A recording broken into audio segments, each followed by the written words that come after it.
દ્વેષીલાઓ, વૈરાગી બાવાઓ ભગવાન સ્વામિનારાયણને મોચી કહેતા કે એનું દૂધ શું, દૂધ કયું, એ તો મોચી છે.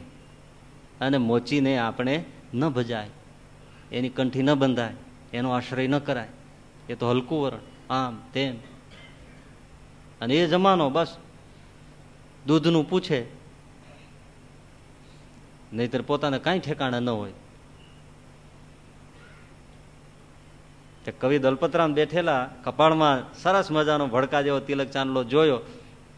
એમાં કોઈ 2-3 જણા હશે બ્રાહ્મણો જેવા, ને બધા આમને જોઈને કીધું, ઓળખ્યા તો નહીં? કીધું કે તમે સ્વામિનારાયણના સત્સંગી? તો કે હા, સ્વામિનારાયણ તો મોચી છે, અને મોચીને તમે ભજો? તો કે તો મને ખબર છે મોચી છે. તમને ખબર છે કે મોચી છે? દલપતરામે કહ્યું કે હા, એ મોચી છે, એ મોચી છે, એ તો મને ખબર છે.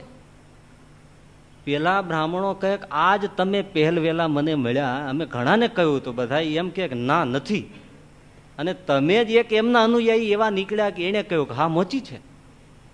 અને બધા તેમ કહે છે બ્રાહ્મણ છે, તો કે ના બ્રાહ્મણ નથી, એ તો મોચી છે, અને મને ખબર છે. તો ખબર છે છતાંય તમે શું કામ એને ભજો છો?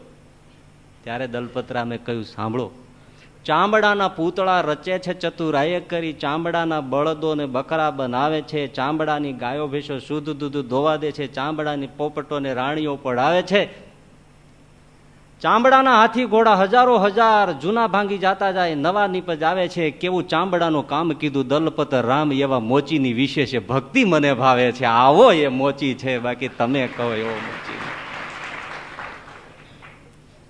એ નામા વિધાન આવ્યું એટલે પેલા કે કવિરાજ તમે દલપતરામ પોતે હતો કે હા. ફ્યુઝ વયો ગયો, બોલો.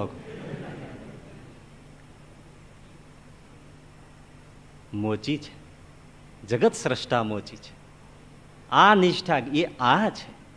અને શ્રીજી મહારાજે કહ્યું કે પૂર્વે જે અનંત આશ્ચર્યો થયા છે, હમણાં થઈ રહ્યા છે, આગળ જે થશે તે સર્વે મને મળ્યા એવા જે આ પ્રત્યક્ષ પ્રગટ પ્રમાણ ભગવાન એના જ કર્યા થાય છે, પણ બીજા કોઈથી થતા નથી.